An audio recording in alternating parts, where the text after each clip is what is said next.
사람과 사람 사이의 관계는 참으로 섬세하고 복잡합니다. 말 한마디와 눈빛 하나가 관계를 이어주기도 하고 반대로 멀어지게 만들기도 합니다. 나이가 들수록 사람을 보는 눈이 생긴다고 하지만 그 눈이 항상 옳은 판단을 내리는 것은 아니라는 점을 깨닫는 데는 시간이 필요합니다. 삶을 살아가며 우리는 수많은 사람들과 스쳐 지나가고 때로는 깊은 인연으로 이어지기도 합니다. 그 과정 속에서 반드시 조심해야 할 몇 가지 태도들이 있습니다. 그것은 우리가 습관처럼 저지르기 쉬운 8가지의 과오입니다.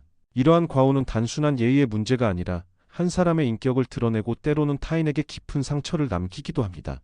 사람은 종종 무심코 말을 내뱉기도 하고 불필요한 충고를 하거나 남의 편을 들며 일을 복잡하게 만들기도 합니다. 또 때로는 남의 삶에 함부로 끼어들어 관계를 흔들어 놓기도 합니다. 이런 행동들이 습관이 되어 반복되면 어느 순간 우리는 자신도 모르게 누군가의 삶에 악영향을 끼치는 사람이 되어 있을 수 있습니다. 이를 대표하는 8가지 태도는 다음과 같습니다. 남의 일에 함부로 끼어드는 행동, 청하지 않은 충고나 의견, 진심 없는 말로 비위를 맞추는 말투, 옳고 그름을 따지지 않고 섣불리 조언하는 태도, 남의 허물을 드러내는 말버릇, 사람 사이를 갈라놓는 언행, 나쁜 행동을 권하는 언동, 그리고 속셈을 숨기고 비위를 맞추는 교활한 태도입니다. 이런 과오들은 누군가의 잘못처럼 보일 수 있지만 되돌아보면 우리 역시 한 번쯤은 무심코 저질렀던 행동일 수 있습니다. 우리는 왜 이런 태도를 조심해야 하는지, 그것이 삶에 어떤 그림자를 들이우는지를 되새겨볼 필요가 있습니다. 이 이야기는 누군가를 비판하기 위한 것이 아니라 자신의 삶을 돌아보고 보다 따뜻하고 품격 있게 살아가기 위한 여정을 함께 나누기 위해 준비된 것입니다. 사람이 습관처럼 저지르기 쉬운 첫 번째 과오는 바로 남의 일에 함부로 개입하는 태도입니다. 어느 날 오랜 친구가 이런 말을 했던 적이 있습니다. 자신은 그저 도와주고자 한 말이었는데 상대가 왜 그렇게 기분 나빠했는지 모르겠다고 했습니다. 그 말을 들으며 문득 이런 생각이 들었습니다. 진정한 도움은 상대가 필요로 할 때 전해줘야 진짜 도움이 된다는 점입니다. 남의 일에 함부로 끼어드는 행동은 종종 선의에서 비롯된다고들 말합니다. 어떤 이는 정말 잘 되기를 바라는 마음에서 한 말이라고 하지만 그 말이 상대에게는 자신의 삶을 깎아내리는 듯한 부정적인 의미로 전달될 수 있습니다. 나이가 들수록 자식의 일, 친구의 일, 이웃의 일에 조언을 건네는 경우가 많아지는데 때로는 그 조언이 오히려 관계를 멀어지게 만들기도 합니다. 이처럼 누군가를 도와주고 싶다는 마음 속에는 사실 내 방식이 옳다는 고집이 숨어있는 경우가 많습니다. 고전에서는 진정한 인품이란 남을 훈계하는 데서 드러나는 것이 아니라 자신이 묵묵히 살아가는 태도에서 드러난다고 말합니다. 다른 사람의 삶은 그 사람만의 사정과 의미를 담고 있으므로 쉽게 단정지어서는 안 된다는 지혜도 전해집니다. 우리는 인생의 절반 이상을 지나온 시점에 서 있습니다. 수많은 경험을 통해 얻은 깨달음이 있을지라도 그것을 남에게 강요하는 순간 그 말은 지혜가 아니라 간섭이 됩니다. 특히 부모와 자녀 간의 관계에서는 이런 행동이 더욱 민감하게 작용합니다. 진심으로 자식을 위한다는 말이 자녀에게는 삶을 통제하려는 간섭처럼 느껴질 수 있기 때문입니다. 진정으로 누군가에게 도움이 되고 싶다면 말보다 마음을 먼저 이해하고 기다려줄 줄 아는 태도가 필요합니다. 누군가의 자리를 존중하는 것은 곧 관계의 품격을 지키는 일이기도 합니다. 삶의 후반전에서 우리가 지켜야 할 덕목은 말로 이끄는 것이 아니라 삶으로 본보기를 보여주는 자세입니다. 말은 때를 만나야 빛을 발하며 행동은 조화를 이루어야 향기가 납니다. 남의 일에 함부로 끼어드는 태도는 외견상 배려로 보일 수 있지만 그 내면에는 자만심과 간섭의 욕망이 숨어 있을 수 있습니다. 그 차이를 인식할 수 있는 사람만이 깊이 있는 관계를 만들어갈 수 있습니다. 이제 두 번째 과오인 청하지 않은 충고, 즉 함부로 말을 던지는 태도에 대해 살펴보겠습니다. 말은 마음을 담는 그릇입니다. 그릇이 깨지면 담긴 것이 흘러넘치듯 말 역시 조심하지 않으면 타인의 마음을 상하게 할 수 있습니다. 내가 한 말이 그렇게 큰 잘못이었을까? 라고 생각할 수 있지만 그 말 한마디가 누군가에게는 오래도록 아물지 않는 상처로 남을 수 있습니다. 살아가며 우리는 셀 수 없이 많은 말을 주고받습니다. 그러나 말에는 때와 장소가 있다는 사실을 잊지 말아야 합니다. 예를 들어 외모나 결혼 여부, 직업에 관한 평가나 충고는 자칫 상대방의 자존심을 상하게 하거나 부정적인 감정을 불러일으킬 수 있습니다. 이런 말들은 겉보기엔 대수롭지 않아 보여도 결국은 상대를 무시하는 표현이 될 수 있습니다. 이러한 말들은 상대가 요청하지 않았음에도 불구하고 자신의 판단을 일방적으로 강요하는 것이며 결국 관계에 금이 가게 만드는 원인이 됩니다. 말은 악의 없이 시작되는 경우가 많지만 결국 받아들이는 이의 입장에서 상처가 된다면 그것은 분명 조심해야 할 언행입니다. 가까운 사람일수록 더 조심해야 합니다. 이 정도는 괜찮겠지라는 생각이 관계를 갉아먹는 출발점이 될 수 있습니다. 말은 단지 정보를 전달하는 수단이 아니라 사람의 마음과 인격을 드러내는 창이기 때문입니다. 고전에서는 말을 신중하게 하라고 강조합니다. 말이 많은 사람은 실수가 많고 덕을 지키려는 사람은 말부터 조심한다고 전합니다. 가정에서는 더욱 그러합니다. 자녀에게 무심코 던진 말, 배우자에게 내뱉은 무심한 표현, 형제간의 비꼬는 말투는 모두 관계를 해치는 요인이 될 수 있습니다. 한 어르신은 친구들에게 늘 이런 말을 했다고 합니다. 아직도 그걸 몰라? 그건 바보나 하는 짓이지. 처음엔 웃으며 넘기던 사람들도 점차 그 자리를 떠나기 시작했고 결국 어르신 스스로도 자신의 말을 되돌아보게 되었다고 합니다. 그리고는 이렇게 말씀하셨습니다. 내 말이 옳았는지는 중요하지 않았다. 그 말이 사람을 떠나게 했다는 게 진짜 문제였다. 중년 이후의 말은 젊었을 때보다 더 큰 무게를 지닙니다. 우리가 살아온 시간만큼 우리의 말 한마디는 타인에게 깊은 영향을 줄 수 있습니다. 말은 무기가 될 수도 있고 관계를 잇는 다리가 될 수도 있습니다. 우리가 해야 할 말은 상대가 받아들일 준비가 되었을 때, 그리고 우리가 충분히 겸손해졌을 때 비로소 힘을 갖게 됩니다. 두 번째 과오인 청하지 않은 충고. 그 말이 나오기 전 한 번 더 생각해 볼 수 있는 여유와 지혜를 갖는 것이 중년 이후 품격 있는 말의 시작입니다. 세 번째로 짚어볼 과오는 비위를 맞추며 목적을 추구하는 말, 즉 아첨입니다. 인생의 시간이 깊어질수록 우리는 점점 더 말의 속뜻을 분별하는 눈을 갖게 됩니다. 표정보다 먼저, 행동보다도 먼저 말투와 어휘에서 사람의 진심이 드러나기 때문입니다. 아첨은 친절을 닮아 있지만 그 안에 진심이 결여되어 있을 때는 전혀 다른 모습으로 나타납니다. 늘 배웁니다. 없으면 회사가 안 돌아갑니다. 존경합니다라는 말들 자체가 나쁜 것은 아닙니다. 하지만 진심 없이 계산된 마음으로 건넨 칭찬은 결국 듣는 이를 속이기 위한 수단이 됩니다. 이러한 말은 듣는 사람의 허영심을 자극합니다. 특히 나이가 들수록 우리는 자신이 존중받고 있다는 느낌에 더 민감해지고 인정받고 싶은 마음이 커집니다. 그 틈을 비집고 들어오는 것이 바로 아첨입니다. 겉으로는 칭찬처럼 들리지만 실상은 상대를 조종하고자 하는 의도가 숨어 있는 경우가 많습니다. 한 어르신은 자신을 늘 존경한다 말하던 후배에게 중요한 사업 결정을 맡겼다고 합니다. 그 후배는 항상 공손하게 경청하고 어르신을 높여주는 태도를 보였습니다. 그러나 시간이 지나고 나서 그 후배로 인해 큰 금전적 피해를 입게 되었습니다. 나중에서야 깨달은 사실은 후배가 존경했던 것은 인품이 아니라 허영심이었다는 점이었습니다. 고전에서도 아첨의 위험성을 강조합니다. 말을 맞추는 자는 뜻을 감추고 비위를 맞추는 자는 목적이 있다는 가르침이 있습니다. 공자 또한 지나치게 부드럽고 정제된 말을 경계해야 한다고 했습니다. 말과 표정이 과하게 꾸며진 사람은 오히려 진정한 인품이 부족할 수 있다는 것입니다. 진실한 관계는 불편한 말도 조심스럽게 나눌 수 있는 사이에서 형성됩니다. 반대로 늘 웃으며 맞장구만 치고 한 번도 반대하지 않는 사람은 오히려 경계해야 할 수도 있습니다. 나 또한 누군가에게 그런 말을 하고 있지 않은지 돌아볼 필요가 있습니다. 그 사람에게 잘 보여야지. 일단 좋게 말하고 나중에 얘기하자. 칭찬 몇 마디면 설득되겠지. 이런 생각이 스쳐 지날 때마다 스스로에게 질문을 던져야 합니다. 지금 하는 말이 과연 진심에서 비롯된 것인지 말입니다. 진심은 때때로 투박하고 거칠 수 있습니다. 그러나 그런 말은 오래 남고 관계를 단단하게 합니다. 반면 아첨은 언젠가 본질이 드러나며 관계를 무너뜨릴 수 있습니다. 말은 달콤할수록 경계해야 할 때가 있습니다. 아첨은 처음에는 듣기 좋지만 결국은 마음을 다치게 하는 칼날이 될 수 있습니다. 우리가 나이를 먹으며 품격 있는 삶을 추구한다면 먼저 진심이 없는 말을 삼가고 진실을 말해주는 사람을 소중히 여기는 태도가 필요합니다. 세 번째 과오인 아첨을 분별할 수 있다면 우리는 더 단단하고 믿음직한 인간관계를 만들어갈 수 있습니다. 다음으로는 네 번째 과오인 푼수와 훈수, 즉 경계 없이 섣불리 조언을 늘어놓는 태도에 대해 이야기하겠습니다. 이 과오 역시 겉으로는 관심처럼 보이지만 그 안에는 교만이 숨어 있을 수 있습니다. 네 번째 과오는 경계 없는 말과 품격 없는 조언, 즉 푼수와 훈수입니다. 내가 볼 땐 그건 좀 아니지. 내 말대로만 하면 절대 안 망해. 그 나이에 그걸 왜 해? 와 같은 말들은 익숙하게 들리지만 듣는 이에게는 결코 가볍지 않은 말이 될 수 있습니다. 이러한 표현들은 관심에서 비롯된 것처럼 보이지만 실제로는 상대의 상황이나 입장을 충분히 고려하지 않은 일방적인 판단에서 나온 경우가 많습니다. 푼수는 말과 행동이 가볍고 경솔하다는 의미를 담고 있으며 훈수는 자신이 직접 해보지도 않은 일에 대해 섣불리 참견하는 태도를 뜻합니다. 이 두 가지는 표면적으로는 악에 없어 보일 수도 있지만 상대방의 맥락과 감정을 이해하지 못한 채 내뱉는 순간 오지랖과 교만으로 변질될 수 있습니다. 특히 중장년층이 자녀나 후배와 소통할 때 이런 말투는 세대 간의 간극을 더욱 벌어지게 만듭니다. 그 나이 먹고도 철이 없네. 요즘 젊은 사람들은 참 한심하다. 우리 때는 안 그랬다. 와 같은 표현은 가벼운 농담처럼 들릴 수 있지만 듣는 이에게는 명확한 거리감을 느끼게 만드는 말입니다. 나이가 들수록 더 많은 삶의 경험과 지혜를 갖게 되지만 동시에 더 많은 조심해야 할 말도 생깁니다. 상대방의 이야기를 충분히 듣기도 전에 자신의 생각을 내세우는 태도는 아무리 선이라고 해도 결국 상처로 남을 수 있습니다.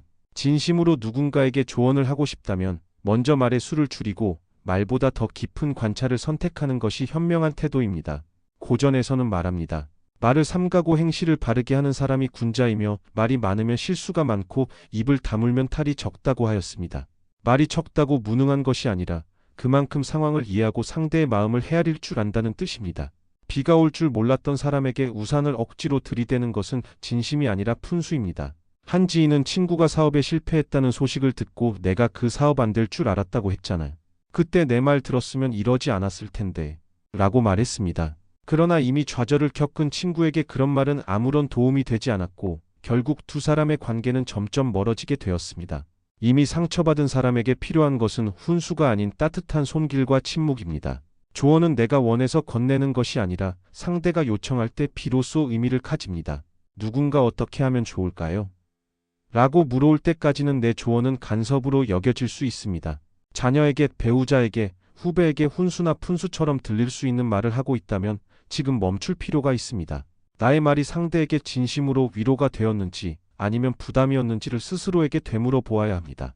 내가 진심으로 상대의 입장이 되어 말을 건넸는지 아니면 내 생각과 판단을 앞세웠는지 돌아보는 태도는 말의 품격을 지키는 출발점이 됩니다.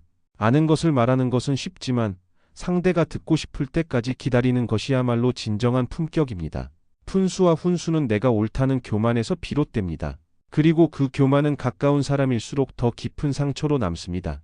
이제는 말의 무게를 알고 말보다 묵묵히 함께하는 태도가 더 따뜻하고 믿음직하다는 것을 기억해야 합니다.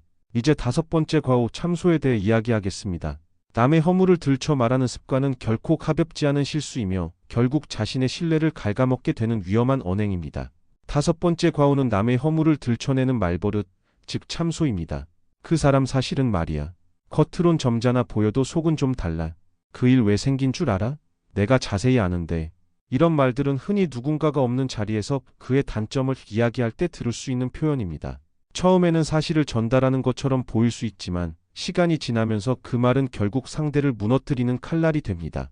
그리고 그 칼은 언젠가 나 자신을 향해 돌아올 수 있습니다. 참소는 진실을 말하는 것처럼 포장되지만 결국 상처만 남깁니다. 어떤 이는 나는 거짓말은 안 해. 그냥 사실을 말했을 뿐이야.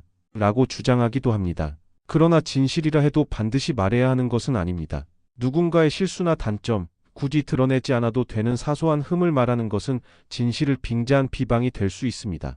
특히 나이가 들면서 주변 사람들의 사정이 더 잘 보이게 되고 자연스럽게 이야기의 소재도 풍부해지지만 그 말들이 누군가를 깎아내리거나 나를 높이려는 마음에서 비롯된다면 그것은 분명 참소입니다. 고전에서는 남의 허물을 들춰 말하는 사람은 곧 자신의 허물을 만드는 것이라 경고합니다. 또한 남의 잘못을 즐겨 말하는 사람은 결국 남에게도 비웃음을 살 것이라는 가르침을 전합니다. 타인을 향한 말은 언제든 나를 향한 화살이 되어 돌아올 수 있다는 점을 기억해야 합니다. 말 한마디가 신뢰를 무너뜨리고 그 신뢰는 다시 말로 회복되지 않는 경우가 많습니다. 한 중소기업의 사장이 오랫동안 함께한 성실한 직원을 멀리하게 된 일이 있었습니다. 또 다른 직원이 그 사람 요즘 나태해졌습니다. 사장님 안 계실 때 불평도 많습니다. 라고 말했기 때문입니다. 결국 사장은 그 말을 믿고 그 직원을 서서히 멀리했고 그는 스스로 회사를 떠나게 되었습니다. 시간이 지나고 나서야 참소한 직원의 본 모습이 드러났고 사장은 이렇게 말했습니다. 그때 나는 사람을 잃었고 진실을 놓쳤지. 참소는 누군가의 신뢰를 깨트리는 말일 뿐만 아니라 자신이 쌓아온 인간관계까지도 무너뜨리는 말이 될 수 있습니다. 사람은 왜 참소를 하게 될까요? 때로는 자신의 위치를 지키기 위해, 불안을 감추기 위해, 또는 타인의 약점을 이용하려는 마음이 생기기 때문입니다. 그러나 그런 방식으로 얻어진 관계는 결코 오래가지 못합니다. 진실한 관계는 정직함과 절제 속에서 유지됩니다. 때로는 말하지 않음이 더 큰 미덕이 될 수 있습니다. 그 일은 제가 이야기할 부분이 아닌 것 같습니다. 그분도 나름의 사정이 있으셨겠지요. 우리는 조용히 지켜보는 편이 좋겠습니다. 이런 말은 단순한 침묵이 아니라 타인을 존중하고 자신의 품격을 지키는 선택입니다. 내가 하려는 말이 정말 필요한 이야기인지, 그 말을 듣는 사람이 어떤 마음이 될지를 먼저 생각해야 합니다. 그리고 그 말을 듣는 이가 그 이야기를 당사자에게도 같은 방식으로 말할 수 있을지를 자문해 본다면 우리는 참소를 멈출 수 있습니다. 남의 허물을 말할 때는 그 허물이 언젠가 내 것이 될 수도 있다는 사실을 마음에 새겨야 합니다. 말은 관계의 다리이기도 하지만 불신의 불씨가 될 수도 있습니다. 특히 누군가가 없는 자리에서 하는 말은 나 자신의 인격을 보여주는 거울이 됩니다. 참소는 단순한 실수가 아니라 타인의 인생에 영향을 미치는 말의 칼날입니다. 그리고 그 칼이 누군가를 벨 때마다 내 삶의 온기도 조금씩 식어갈 수 있다는 사실을 잊지 말아야 합니다. 이제 6번째 과오, 이간질에 대해 살펴보겠습니다. 이간질은 관계를 갈라놓는 말 한 줄기의 독과도 같습니다.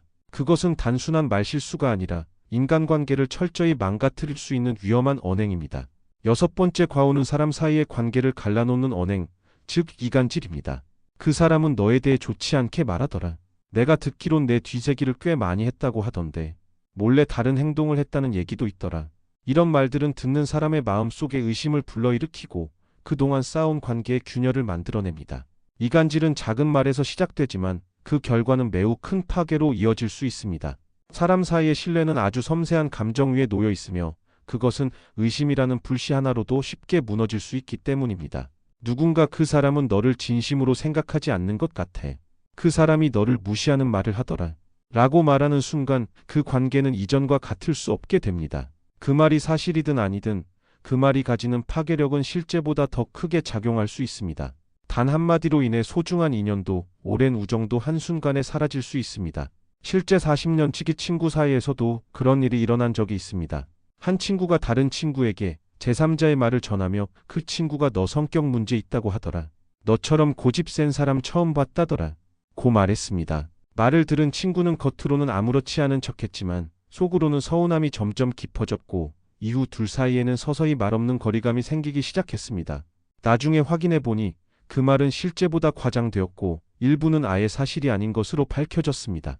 그러나 이미 멀어진 마음은 다시 회복되기 어려웠습니다. 이간질은 단순히 누가 어떤 말을 했느냐의 문제가 아닙니다. 그것은 말에 담긴 의도의 문제입니다. 그 말이 상대를 불편하게 하려는 목적에서 나왔다면 혹은 자신에게 유리한 상황을 만들기 위한 계산에서 비롯되었다면 그것은 명백한 이간질입니다. 이간질은 누가 옳고 그른가를 따지는 문제가 아니라 누가 관계를 깨트렸는가에 대한 문제입니다.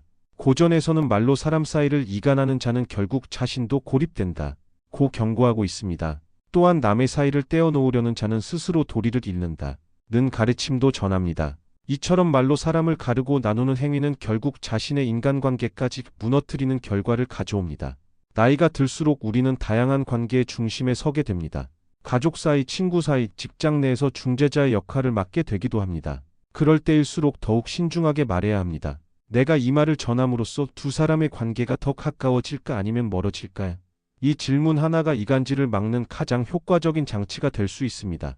침묵은 때로 관계를 지켜주는 울타리가 됩니다. 그런 말은 전하지 않는 것이 좋겠습니다. 혹시 오해가 있을 수 있으니 직접 이야기해 보시는 게 어떨까요? 이렇게 말할 수 있다면 우리는 갈등을 키우는 사람이 아닌 관계를 보호하는 사람으로 기억될 수 있습니다. 스스로에게 질문을 던져봐야 합니다. 누군가의 관계에 괜한 말을 섞은 적은 없었는지, 사실보다는 분위기를 나쁘게 만들 목적으로 전한 말은 없었는지, 그 말을 전한 뒤 누군가의 신뢰가 깨지지는 않았는지, 이 질문 앞에서 멈출 수 있다면 우리는 이간질을 피할 수 있습니다. 말은 짧고 가볍게 느껴질 수 있지만 관계를 갈라놓고 나면 그 무게는 돌처럼 무거워집니다. 이간질은 타인을 찌르는 말의 칼이 되며 그 칼은 결코 한 사람만을 상처 입히는 것이 아닙니다. 품격 있는 어른으로 살아가기 위해서는 사람 사이에 벽을 세우는 말이 아닌 다리를 놓는 말을 선택해야 합니다. 이제 7번째 과오, 간특에 대해 생각해 보겠습니다. 이는 단순한 조언이 아니라 타인을 어둠으로 이끄는 가장 위험한 유혹입니다. 겉으로는 장난처럼, 농담처럼 보일 수 있지만 실상은 타인의 삶을 타락으로 끌어들이는 치명적인 말일 수 있습니다. 7번째 과오는 나쁜 행동을 부추기며 타인을 타락하게 만드는 언행, 즉 간특입니다.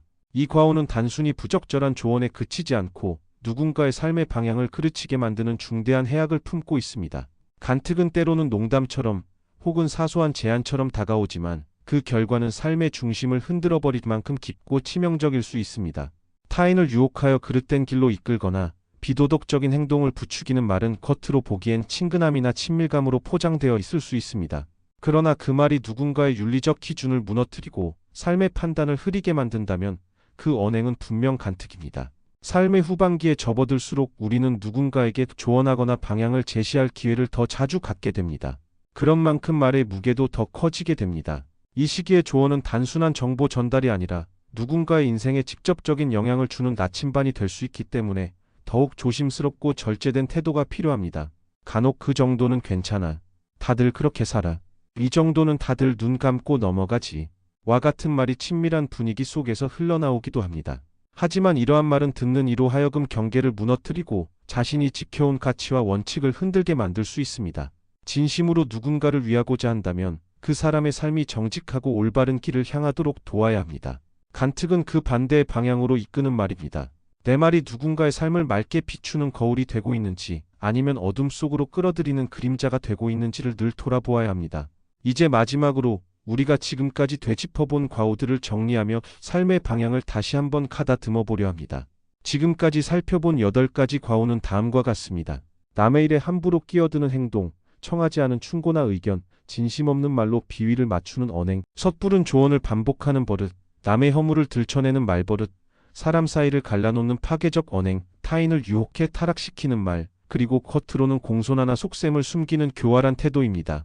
이 과오들은 단순한 말실수나 일시적인 행동이 아닙니다. 그것은 그 사람의 내면과 태도, 품성을 그대로 드러내는 거울입니다. 그리고 그 거울 속에 비친 우리의 모습은 언젠가 반드시 관계와 신뢰의 모습으로 우리에게 돌아오게 됩니다. 나이가 들수록 우리는 더 이상 성공이나 성취로 자신을 증명할 필요가 없습니다. 이제는 말 한마디, 눈빛 하나, 침묵 속의 태도에서 우리의 인생이 비춰지게 됩니다. 말의 무게를 알고 침묵의 품격을 이해하며 관계를 지켜내는 절제된 태도야말로 삶의 후반전을 따뜻하게 채우는 지혜가 됩니다. 이 시기에는 경계하고 돌아보며 코치려는 마음이 필요합니다. 상대를 판단하기 전에 스스로를 돌아보고 타인을 바꾸기보다 내 말버릇부터 살펴보는 자세가 중요합니다. 삶은 결국 나 자신이 어떤 사람으로 남을지를 끊임없이 묻는 과정입니다. 진심 없는 말에서 멀어지고 타인을 품고 배려하며 중도를 지키는 삶. 그것이야말로 마지막까지 떳떳하고 당당하게 살아가는 길입니다. 마음을 다해 전하고 싶은 마지막 말은 이것입니다. 말은 곧 그 사람입니다. 말의 무게가 깊어질수록 그 사람의 인생도 더욱 빛날 수 있습니다. 이제 우리는 조금 덜 말하고 조금 더 많이 이해하며 품격 있게 나이 들어가는 길을 함께 걸어야 할 때입니다.